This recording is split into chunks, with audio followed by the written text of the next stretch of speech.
안녕하세요. 전 올해로 61살 된 여자이고 인생의 말년을 준비하는 사람이기도 합니다. 여태껏 살아온 세월도 세월이지만 이제 남은 세월은 어떻게 하면 잘 보낼까 하는 고민으로 살고 있어요. 그중 제일 큰 고민이 딸의 혼사였는데 아마 제 나이 또래 분들이라면 다들 제 고민에 대해 공감을 하실 것 같아요. 제가 더욱이 딸의 혼사를 걱정하는 이유가 있었는데 저희 집 가정사 때문이에요. 제겐 가슴 아픈 가정사가 하나 있거든요. 사실 전 딸 말고도 아들이 하나 있었어요. 딸에겐 오빠였지만 제겐 아들이 아닌 남편의 자식이었거든요. 제가 결혼을 하고 얼마 안 돼 남편이 아주 갓난아기를 집으로 데리고 왔어요. 본인이 밖에서 낳아가지고 온 아들이라고 하더라고요. 그걸 제게 아주 당당하게 얘기를 하는데 속에서 천불이 나고 화가 나도 남편에겐 아무런 말도 아무런 대꾸도 할 수가 없었어요. 게다가 이혼은 꿈도 못 꾸었죠. 왜냐면 제 나이 22살에 거의 남편네 집으로 넘겨오듯 시집을 오게 되었거든요. 찢어지게 가난한 집안의 딸로 태어나 저희 아버지는 저 15, 16살 때부터 얼른 시집이나 가라고 하셨으니까요. 그러면서 밤업소로 넘겨지는 것보단 시집 가는 게 훨 나은 거 아니냐고 하셨어요. 그렇게 아버지는 직접 제가 결혼할 남자를 알아보러 다니셨고 아버지의 아는 사람이 제 남편이 되었어요. 저보다 12살이 많은 사람이었죠. 아버지는 늘 그 사람을 장가도 못 간 등신이라고 하셨는데 그 등신을 본인 사위로 맞으신 거죠. 나중에 시어머니한테 듣게 되었는데 저희 시댁에선 아버지에게 소정의 술값이라도 하라며 돈을 몇 푼 주었다고 하더라고요. 그 돈으로 결국엔 술독에 빠져 돌아가셨지만요. 그러니 아버지가 돈까지 받은 이런 상황에서 제가 할 수 있는 거라곤 그냥 조용히 입 다물고 살아야 되는 상황이었어요. 이때부터 저는 제 인생이 없는 사람처럼 살았어요. 그냥 남편이 밖에서 데리고 온 아들 키우며 삼시세끼 밥 차리고 시부모 봉양하고 이런 식으로 살았죠. 근데 그런 생각은 늘 가지며 살았어요. 어떻게든 월세 보증금이라도 돈이 모이면 그냥 이혼을 하리라 다짐을 하며 살았죠. 그리고 애도 낳지 않을 생각이었어요. 애를 낳는 순간 남편에게 영영 발목이 잡힐 것 같다는 생각이 들었죠. 그래서 저 나름 피임약도 챙겨 먹으며 조심을 했어요. 하지만 8년 만에 아기가 생기고 말았어요. 이 아이를 어떻게 하면 좋을까 수도 없이 고민을 했었는데 산부인과에 가서 초음파 화면을 보는 순간 낳아야겠다는 생각을 하게 되었어요. 그렇게 10달을 애지중지 끔찍하게 품고 낳은 게 저희 딸이었어요. 근데 저희 딸 태어나서 축복보다는 비난을 많이 들어야 했어요. 요즘은 남아 선호 사상이 많이 줄어들어 남자들도 딸을 많이 선호하지만 그때는 아니었거든요. 남편은 딸이 태어나선 단 한 번도 딸을 안아주지 않았어요. 아들이 최고라고 여기며 자기가 데리고 온 아들만 물고 빨고 그랬는데 그런 모습도 얼마나 꼴보기 싫은지 괘씸하더라고요. 그래도 저는 아들도 내 자식이다 생각하고 딸과 똑같이 대해줬어요. 아들 또한 절 친엄마로 알고 있었으니까 제 말도 잘 듣고 절 따르기도 잘 따랐거든요. 거기다 애들이라면 한 번씩 오는 사춘기도 없이 착하게 잘 자라주었고요. 근데 이런 아들이 18살 때 제가 친모가 아닌 걸 알게 되었어요. 친척 결혼식 때였나? 거기서 무슨 소리를 듣게 되었고 지가 직접 친자 검사까지 했다는데 그 소리를 듣고 남편이랑 전 경악을 하고 말았죠. 그 착하던 아이가 집을 처참히 쑥대밭으로 만들며 자기 엄마 찾아내려고 난리를 치는데 참 18년 동안 고생하고 희생하며 아들을 키워놨는데 저렇게 자기 엄마를 찾아간다고 하니 제 고생이 물거품으로 돌아가는 듯 했어요. 남편 또한 아들에게 어떻게 해주면 되겠냐고 하는데 아들은 저를 노려보며 저 여자랑 살기 싫으니까 당장 저 여자 내쫓으라고 하는 겁니다. 그러면서 아들은 제가 하지도 않은 행동까지 언급을 하며 어쩐지 태연이랑 나랑 사사건건 차별할 때부터 내가 알아봤었어 라고 하는 겁니다. 그러니 그 말을 들은 남편이 제게 손을 올리더라고요. 그러면서 네가 감히 내 아들한테 그따위 대우를 해? 네 애 아니라고 막 했어? 라며 길길이 나뛰는데 이건 뭐 제가 아니라고 말해도 남편에겐 씨알도 안 먹혔고 들은 척도 하지 않았어요. 아들이라고 키워온 애가 너무 발칙하고 밉더라고요. 지친 엄마를 닮은 건가 싶었어요. 제 피에서는 절대 나올 수 없는 애였죠. 남편도 이렇게 된 이상 더 이상 저랑 살 수 없다며 이혼을 하자고 하는데 자기는 솔직히 저랑 결혼한 것도 지 애 키워줄 여자가 필요해서 결혼을 했다고 하더라고요. 그러면서 내 자식이 싫다면 나도 내칠 거라는데 전 그런 남편에게 우리 태연이는 네 자식 아니냐고 버럭버럭 소리를 질렀어요. 딸의 언급엔 들은 척도 안 하더라고요. 이런 게 애비라고. 이런 애비 트럭으로 10대 갖다 준다고 해도 애비 없이 저 혼자 딸을 키우는 게 100번 1000번 낫다 생각하고 저는 남편과 이혼 후 40살에 혼자가 되었어요. 그리고 딸을 키운 거죠. 그때 딸아이가 10살 때였는데 딸은 아직도 그날을 생생히 기억한다고 해요. 딸한테도 굉장히 큰 상처로 남아버린 거죠. 그렇게 전 이런 힘든 상황에서 혼자 딸을 키우게 됐어요. 어떻게든 딸 하나는 잘 키우겠다는 심상으로 앞만 보며 살았죠. 딸도 제가 이렇게 힘들게 사는 걸 보곤 아주 바르고 착하게 커주었어요. 그리고 지금은 30살이 넘은 아가씨가 되었죠. 이렇게 잘 큰 딸이 이제 결혼을 해야 하는 시기가 오니 제가 더 걱정이 되더라고요. 남자를 잘 만나야 할 텐데 하는 마음은 있었지만 재촉이진 않았습니다. 성급하게 하면 일을 그르치는 경우가 다분하니까요. 그러던 어느 날 딸이 제게 그러더라고요. 엄마, 우리 회사 앞에 큰 고깃집이 하나 있거든? 근데 그 식당이 된장찌개를 너무 맛있게 해서 내가 거의 일주일에 한 번은 꼭 가는데 거기 남자 알바생이 자꾸 사장 몰래 나한테 서비스를 준다? 그 사람이 내가 마음에 드나 봐. 라고 하는 겁니다. 그래서 저도 무슨 서비스를 주냐고 물었어요. 기껏 서비스라고 해봤자 음료수나 공깃밥이나 뭐 이런 것들인지 알았는데 아니 엄마? 그런 거면 나도 말을 안 하지. 근데 매번 고기를 갖다 줘. 그것도 소고기를. 그래서 나도 그다음부턴 부담스러워서 안 갔는데 며칠 전에 어쩔 수 없이 회식 때문에 거길 갔다가 그 알바생이랑 다시 만나게 됐는데 나한테 번호를 물어보더라고. 그래서 알려줬어. 그리고 지금도 계속 연락하는데 이 사람 되게 괜찮은 사람 같아. 라는 겁니다. 솔직히 말해 고깃집에서 알바를 한다는 게 좀 그랬어요. 그래서 딸에게 고깃집 알바생이 어떻게 사장 몰래 소고기를 턱턱 줄 수 있어? 혹시 사장 아들 아니야? 라고 물었는데 아니라고 했대요. 그 말에 더 의아하긴 했죠. 사실 딸이 화장품으로 유명한 기업에 다녀서 만약에 결혼을 할 사람을 데리고 온다면 그 사람도 번듯한 직장에 다녔으면 좋겠다 생각했었는데 그게 제 맘처럼 되지는 않더라고요. 그것 또한 제 욕심인 것 같아. 아이 그래 아무렴 내 딸 행복이 먼저지 하며 딸의 연애를 격려해줬어요. 그렇게 딸은 연애를 하게 되었고 가끔씩 제게도 본인 남자친구에 대해 조잘조잘 얘기를 잘해주었는데 딸 말대로 굉장히 바른 사람 같았어요. 매 겨울마다 연탄 봉사를 다니고 한 달에 한 번씩 독거노인들을 위해 봉사를 다닌다고 했어요. 딸아이도 몇 번 따라갔다 온 적이 있었는데 그곳에서도 딸 남자친구가 꽤 유명하다고 하더래요. 오래전부터 계속 봉사활동을 하고 단 한 번도 힘들다는 소리를 하지 않고 굳은 일까지 다 나서서 한다고 했다는데 다들 칭찬 일색이었대요.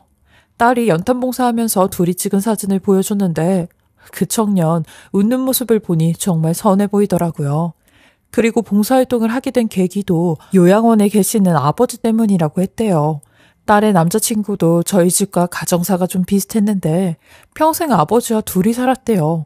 어머니 얘기는 하지 않아서 딸도 자세히는 모른다고 했죠. 그리고 이런 아버지와 같이 살다가 아버지가 갑자기 뇌졸중으로 쓰러지시는 바람에 더 이상 집에서 돌볼 수가 없어 요양원에 모셨다고 했다네요. 그래서 그런가 이런 노인분들을 보면 가슴이 아파서 더 열심히 봉사를 한다고 하더라고요. 저도 딸에게 그 청년에 대해 이야기를 들으니 말이나 생각이나 행동은 참 바른 것 같다고 했어요. 그리고 혹시 딸이 그 청년과 결혼을 한다고 해도 기꺼이 허락을 해줘야겠다 마음을 먹고 있었죠. 근데 몇 개월 뒤 딸에게 예기치 못한 소리를 듣게 되었는데 아니 딸의 남자친구가 실은 고깃집 알바생이 아닌 그 고깃집 매장을 5개나 운영하는 사장이었다는 겁니다. 그 말을 듣고 저도 놀랐고 딸도 놀라 기가 막히다는 듯이 얘기를 했어요. 저는 그런 딸에게 아니 그 말이 사실이야? 알바생이랬다가 갑자기 사장이라니 확실하게 잘 알아본 거야? 라고 하니 응 엄마 가게 대표자명도 오빠 이름으로 되어 있고 다른 지점에서도 오빠를 사장님으로 부르더라고 라는 말에 왜 그런 거짓말을 했냐고 물어봤어요. 그러니 오빠가 여태 연애를 하면서 상처를 되게 많이 받았대. 상대방 여자들이 다들 사랑이 아닌 돈으로만 오빠한테 접근을 했었나 봐. 그래서 오빠도 그런 상처 받기 싫어서 지위랑 돈 이런 거 다 내려놓고 진심이 통하는 여자를 만나고 싶었다는데 내가 그런 여자였대. 라는 겁니다. 아무리 그래도 그렇지 그런 거짓말을 할 수 있냐며 설마 다른 것들도 다 거짓이 아니냐고 하니 직업 빼고는 가족 얘기나 봉사 얘기는 사실이라고 하더라고요. 그래서 이 사업도 누구의 도움 없이 혼자서 키운 사업이라고 했다는 겁니다. 듣고 보니 딸 남자친구 입장도 이해가 아예 안 가는 건 아니었어요. 사실 돈을 떠나 그 전부터 딸에게 들은 여덟만 들어도 괜찮은 사람 같다는 생각은 계속 해왔으니까요. 그래서 전 딸에게 엄마가 네 남자친구 한번 만나봐야겠다 라고 했어요. 그러니 딸도 알겠다며 안 그래도 오빠도 엄마 한번 뵙고 싶다고 했었는데 그럼 약속 잡을게 엄마? 라고 하더라고요. 그리고 일사천리로 그 주 주말에 딸의 남자친구를 보게 되었어요. 딸의 남자친구는 자신이 운영하는 식당으로 저를 초대했고 절 보자마자 반색을 하며 반갑게 맞아주는데 제게 하는 행동과 말투를 보니 아주 예의가 몸에 밴 사람이 확 느껴졌습니다. 저도 60 가까이 살다 보니 그런 건 사람만 봐도 알 수 있었죠. 딸의 남자친구는 제게 그동안 본인이 살아온 삶과 현재 상황에 대해 쭉 이야기를 해주었고 제게 사업 증명서랑 통장까지 보여주며 어머님, 저 태연이랑 결혼하고 싶습니다. 어머님 만나 뵙고 이 말씀 드리고 싶었어요. 비록 제가 살아온 가정 환경은 불우했지만 태연이와 함께 그려나갈 가정은 누구보다 더 행복하게 해줄 자신 있습니다. 어머님께서 결혼 허락해 주시면 태연이를 정말 왕비처럼 떠받들며 살겠습니다. 라고 하더라고요. 딸도 놀란 눈치였어요. 아니 프로포즈를 본인 아내 될 사람에게 해야지 장모 될 사람과 같은 자리에서 하니 딸도 막 웃더라고요. 그 모습에 머쓱해하는 예비사위가 순수해 보일 뿐이었어요. 그렇게 그 청년은 딸의 남자친구에서 제 예비사위가 되었죠. 그리고 저와의 만남 후 예비사위가 다시 저희 딸에게 정식 프로포즈를 했다는데 정말 억소리 나게 했더라고요. 분위기 좋은 곳에서 밥을 먹고 반지와 가방을 주더래요. 그리고 가방을 열어보라고 해서 열어봤더니 그 안에 차키가 들었다는 겁니다. 딸에게 주는 새 차였다는데 밥을 다 먹고 주차장에 내려가 차 구경을 하고 차에 앉았대요. 근데 갑자기 예비사위가 가보고 싶은 곳이 있다며 내비로 장소를 찍어주는데 도착한 곳은 다름 아닌 신혼집이었대요. 신혼집도 아파트가 아닌 2층 주택이었다는데 외관부터 실내까지 으리으리하다고 하더라고요. 저도 그 말을 듣곤 입이 떡 벌어졌어요. 누구나 한 번쯤은 그런 프로포즈를 받기 원할 텐데 그 주인공이 저희 딸이었다는 게 엄마로서 너무 행복했죠. 저는 제 딸과 당장이라도 목숨을 바꾸라고 하면 바꿀 만큼 딸이 너무 소중한데 이런 딸이 이렇게 좋은 남자를 만났으니 정말 여한이 없을 정도로 듣기만 해도 행복했어요. 저희 딸 부모 복은 없어도 남편 복은 있나 보다 생각했어요. 그리고 이런 예비사위는 저한테도 굉장히 지극정성이었는데 얼마나 착한지 제가 딸 결혼식을 2달 앞두고 있었을 때 빙판길에서 넘어져 양쪽 다리가 모두 부러지게 되는 사고가 생겼어요. 이 사고로 오른쪽 다리에 철심까지 박는 수술까지 하게 되었죠. 제 소식을 듣고 제일 먼저 달려온 사람은 예비사위였습니다. 예비사위는 제 모습을 보곤 눈물까지 보이며 괜찮으시냐고 하는데 저는 되려 이런 예비사위와 딸에게 미안해. 결혼 2달 앞두고 이런 사고가 나니 어쩜 좋아. 되려 내가 자네랑 태연이한테 미안해 죽겠네. 의사 선생님 말로는 2달 이상은 가만히 있어야 된다는데 우리 딸 결혼하는 것도 못 보고 미안하네 정말. 이라고 하니 예비사위가 언성을 높이며 어머님 미안하다니요. 무슨 말씀을 그렇게 하세요. 어머님께서 큰일이 나실 뻔했는데 결혼식이야 어머님 나으실 때까지 미루면 돼요. 그건 전혀 문제 없습니다. 지금은 당연히 어머님 건강이 최우선이에요. 라고 하는데 이런 사위에게 너무 고마웠어요. 그리고 제가 태어날 때까지 매일같이 저를 보러 오는데 그때 또 한 번 느꼈죠. 이 사람 진심이구나 하고요. 거기다 제 수술비랑 입원비까지 아무 말도 없이 미리 다 완납을 했더라고요. 그렇게 저희 딸 결혼식은 6개월 뒤로 미뤄지게 되었고 저는 딸과 예비 사이의 말대로 치료에만 집중을 하였어요. 그리고 어느 정도 몸이 나아졌을 때 예비사위가 그러더라고요. 어머님, 저희 신혼집 이제 가구도 다 들어가고 정리도 어느 정도 됐는데 어머님도 궁금해 하실 테니까 내일 한번 놀러 오실래요? 오셔서 여기서 맛있는 것도 해먹고 하룻밤 주무시다 가세요. 라며 초대를 하더라고요. 결혼이 미뤄지는 바람에 사위는 신혼집에 먼저 들어가서 살고 있었거든요. 그렇게 저는 예비사위의 초대에 딸과 함께 딸 신혼집으로 가게 되었어요. 경기도 외곽에 자리 잡은 조용한 주택이었는데 너무 좋았어요. 딸에게 말로만 들었지 직접 보니 더 으리으리하더라고요. 마당도 있고 주차장도 있는 그런 집이었어요. 집 구경하는데도 한참을 했었네요. 그렇게 저희는 셋이 늦게까지 하하호호하며 밥을 먹고 많은 이야기를 나눴어요. 사위도 기분이 좋았는지 연신 와인을 홀짝이며 먹더라고요. 졸려하는 사위의 얼굴을 보니 먼저 들어가서 자라고 했고 나머지는 딸과 함께 정리를 한 후 저희도 2층 손님방으로 가 잠에 들었어요. 남의 집에서 자려니까 좀 낯설어서 한참을 뒤척였네요.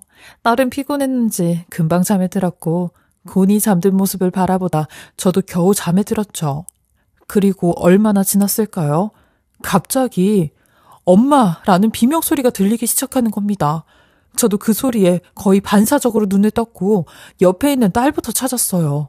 아니나 다를까 딸이 없는 겁니다. 저는 잠결에 이게 꿈인가 싶어 밖으로 나가 아무것도 안 보이는 곳에서 태연아 라며 딸을 찾아댔어요. 근데 그 와중에 또 한 번의 비명소리가 들렸어요. 살려줘 라는 말이었죠. 그때부턴 손발이 떨리기 시작했고 온 문을 더듬으며 딸을 찾아댔어요. 근데 그러던 찰나 컴컴한 복도에 빛이 한 줄기 삐져나오더니 누군가 방 밖으로 나오는데 아니 저희 딸이 아니겠어요?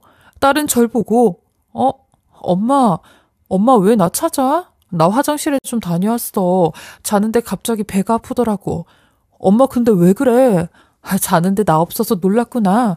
라고 하는 겁니다. 저는 순간 내가 헛소리를 들었나 싶어 딸의 손을 잡고 방으로 들어가는데 방에 들어가는 순간 엄마라는 소리가 다시 한번 들리는 겁니다.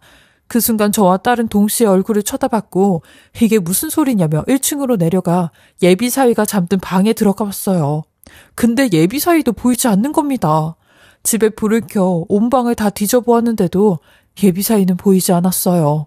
결국 저희는 몇 번씩 들려오는 소리를 따라 집 밖으로 나왔고 집 뒤에 있는 주차장 쪽에서 엄청난 광경을 목격하고야 말았습니다. 예비사위가 어떤 여자 둘하고 실랑이를 벌이고 있는데 저희 두 모녀는 그 여자들의 정체를 안 순간 기겁을 하고 말았어요. 바로 그 여자 둘은 예비사위가 단 한 번도 언급한 적 없던 사위의 엄마와 여동생이었습니다. 예비사위는 매우 흥분된 얼굴로 자기 여동생의 멱살을 잡고 있었고 한쪽에선 엄마로 보이는 아주머니가 몸을 웅크리고 있었는데 예비사위는 저희가 뒤에 온 줄도 모르고 그 두 사람에게 쌍욕을 하며 주먹을 휘두르고 있었어요. 그리곤 니네 둘 오늘 내가 다 없애버릴 테니까 그렇게 하라 라고 했고 그 아주머니가 예비사위의 다리를 붙잡으며 태훈아 그래도 네 아버지는 살려야 되지 않겠냐? 너는 이렇게 호의호식하면서 살고 있는데 우리는 너 때문에 여태까지 지하 새방에서 살면서 그 돈 아직까지 갚고 있다. 근데 네가 어떻게 부모한테 이럴 수가 있어? 응? 이라고 하더라고.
그 소리에 여동생으로 보이는 여자도 오빠, 제발 우리 좀 살려줘. 안 그러면 오빠랑 결혼하는 그 여자한테 오빠 과거 다 얘기하는 수가 있어. 그러니까 아빠 병원비만 좀 달란 말이야. 아빠 저렇게 된 그것도 우리가 다 감싸줬잖아. 그럼 오빠도 죄책감은 있어야지. 라고 하는데 그 말에 예비사위는 완전히 미친 사람처럼 더 난리를 치더라고요. 순간 예비사위가 아닌 줄 알았어요. 그 정도로 충격적인 모습의 연속이었죠. 그리고 그 모습을 본 저희 딸이 이게 무슨 상황이냐며 소리를 질러댔고 그 소리에 세 사람이 동시에 저희를 쳐다봤어요. 예비사위 또한 저희 두 모녀를 보곤 전혀 놀란 기색도 없이 들릴 듯 말 듯한 목소리로 A씨라며 들고 있던 골프채를 놓고 저와 저희 딸에게 다가오는데 갑자기 무릎을 꿇고 눈물을 보이며 울기 시작하는데 몇 초도 안 돼 변해버린 저 모습에 너무 기가 찼어요. 그리곤 실은 저 두 사람 저한테 제 엄마랑 동생인데 저 사람들 매일같이 저한테 협박을 하면서 돈을 뜯어내고 있어요. 심지어 여기 신혼집까지 어떻게 알고 찾아왔네요. 저 사람들이 하는 말 다 거짓이에요. 라며 잊어달라고 대성통곡을 하는 겁니다. 그러니 여동생이라고 하는 여자가 아니에요. 저 사기꾼 하는 말 다 거짓이에요. 경찰서 가서 전과 기록 조회해보세요. 아니면 인터넷으로도 조회해보세요. 저 사람 진짜 무서운 사람이에요. 라는 말을 하는데 그 말을 들은 예비사위가 생각할 겨를도 없이 일어나 그 동생이라는 여자에게 다가가는데 그 눈빛에 소름이 돋았고 저는 그 모습을 보자마자 바로 딸의 손을 잡고 도망쳐 나왔어요. 거의 맨발로 밖에 나와 도로까지 한참을 나왔고 딸이 챙긴 핸드폰으로 경찰에 신고를 했어요. 그리고 얼마 뒤 경찰차가 저희 앞으로 왔고 저희는 경찰과 함께 그 지옥 같은 집에 다시 들어가게 되었는데 예비사위는 현행범으로 잡혀 그 자리에서 바로 끌려갔어요. 그리고 난 뒤 저희 두 모녀는 그 두 모녀와 마주하게 되었죠. 그렇게 예비사위의 충격 과거를 듣게 되었는데 정말 상상도 못한 개쓰레기였고 본인의 사기를 위해 가족들까지 이용하며 어마어마한 돈을 취득하였다네요. 그 벌을 가족들이 대신 받고 또 한 번 사기를 쳐달라고 했을 때 안 된다고 하던 아버지를 쓰러뜨렸다는 겁니다. 그래서 그 충격으로 아버지가 병원 생활을 하게 되었다는데 그마저도 가족들이 감싸 아버지가 혈압으로 쓰러졌다고 진술을 했다네요. 그동안 예비사위라고 부른 놈이 했던 모든 말들은 거짓이었고 심지어 몇 번의 동거 전적으로 애까지 있다고 하는 겁니다. 그리고 봉사활동가 기부, 선행 이런 건 순전히 지 본 모습을 감추기 위한 도구일 뿐이라는데 그 모습에 저희 두 모녀는 완전히 놀아난 거죠. 돈을 떠나 사람을 본다던 그놈의 말 같지도 않는 소리에 그리고 제 딸을 행복하게 만들어주겠다는 역겨운 소리가 모두 다 거짓이었던 겁니다. 본인들이 하는 말 믿기지가 않으면 정말로 전과 기록 조회를 해보라고 하는데 저희는 그 모든 사실을 듣고 감사하다고 했네요. 그분들이 아니었으면 영영 모를 법한, 아니 나중엔 알게 되어도 너무 많은 걸 잃고 난 뒤였을 법했어요. 저희는 그 길로 그놈한테 받은 걸 전부 다 두고 나왔고 예약해둔 식장과 신혼여행까지 싹 다 취소를 했어요. 그리고 저희 둘 다 연락처까지 바꿨죠. 근데 일주일 뒤 그놈이 저희 집을 찾아왔더라고요. 그놈을 보는데 온몸이 사시나무처럼 벌벌 떨려왔어요. 설마 보복을 하러 왔나 싶었죠. 근데 그놈은 세상 불쌍한 표정을 다 지으며 어머님, 제가 그때 와인을 너무 많이 마셔서 아무런 생각이 안 나요. 경찰서에서도 알코올 측정해보니까 바로 훈방 조치하더라고요. 그때 무슨 일이 있었던 거예요? 전 정말로 아무 기억이 안 나서요. 저기 태어나. 아니 경찰에서도 훈방 조치할 정도면 심한 건 아니었는데 왜 갑자기 결혼을 안 한다고 하는 거야? 응? 이라고 하는데 정말 이렇게 나올 줄은 꿈에도 몰랐네요. 그래서 전 이런 미친놈에게 이미 다 자네 과거 들어버리고 알아버렸네. 이제 그만하게. 이 시간 이후로 나는 법원 가서 자네한테 접근 금지 신청할 거고 만약에 내 딸 머리털 하나라도 건드리면 그땐 내가 자네 가만히 안 둘 거야. 그러니까 그만 가. 라고 했어요. 그러니 법원이란 말에 약간 움찔하며 제 어깨를 세게 밀치고 가는데 제 귀에 글로 담기도 힘든 욕설을 내뱉고 가더라고요. 저는 그놈이 사라질 때까지 주먹을 꽉 쥐고 있었는데 가고 나니 손이 펴지질 않더라고요. 정말 아찔한 순간이었어요. 저는 혹시 나중에 벌어질 일에 대해 딸에게 접근 금지 신청하라고 했고 다행히 1년 반이 지난 지금까진 아무 일도 일어나지 않고 있습니다. 맘 같아선 그놈 아주 매운맛을 보여주고 싶었지만 저희에게 피해를 준 것도 없었고 그렇다고 해를 끼친 것도 없었기에 신고도 하지 못하는 상황이었죠. 미친 개는 최대한 안 건드리는 게 낫겠다 싶기도 했고요. 항상 저는 인생을 살면서 제 인생은 스스로 구하지 못하며 살았는데 이번엔 제가 딸의 인생을 구해주었다는 생각에 몇 번이나 가슴을 쓸어내리고 있어요. 그 이후로 저희 두 모녀는 더욱 똘똘 뭉쳐 한 몸으로 살고 있고요. 최대한 그런 놈에겐 안 걸리는 게 상책인데 저희는 운 좋게 빠져나왔다 생각을 하고 있어요. 딸은 착하고 성실하다는 모습만 보고 좋아했었는데 나중에 알고 보니 돈까지 잘 버는 사업가의 모습에 그걸 더 좋아했던 것 같다며 몇 달 동안 자신을 원망하고 자책하며 많이 힘들어했는데 저는 그럴 때마다 딸의 손을 잡아주며 너는 아무 잘못 없다고 말해주었어요. 1년 반이 지나도 딸은 남자 만나는 걸 하지 못하고 남자와 대화하는 것도 많이 힘들어합니다. 이런 딸의 아픔을 같이 나누고 싶지만 딸이 너무 힘들어하네요. 내 하나밖에 없는 분신과도 같은 아이인데 이 또한 지나간다는 말을 믿으며 딸의 손을 굳건히 잡고 다시 한 발씩 세상으로 나아가려고 이렇게 사연을 보내게 되었습니다. 저와 제 딸의 긴 이야기 들어주시고 읽어주셔서 너무 감사하고요. 부디 자식들 혼사 준비하실 때 상대방을 잘 알아보시고 오랫동안 겪어보셨으면 좋겠습니다. 그리고 다들 좋은 짝 만날 수 있길 바라겠습니다. 항상 건강하시고 행복하세요. 지금까지 커피앤톡이었습니다.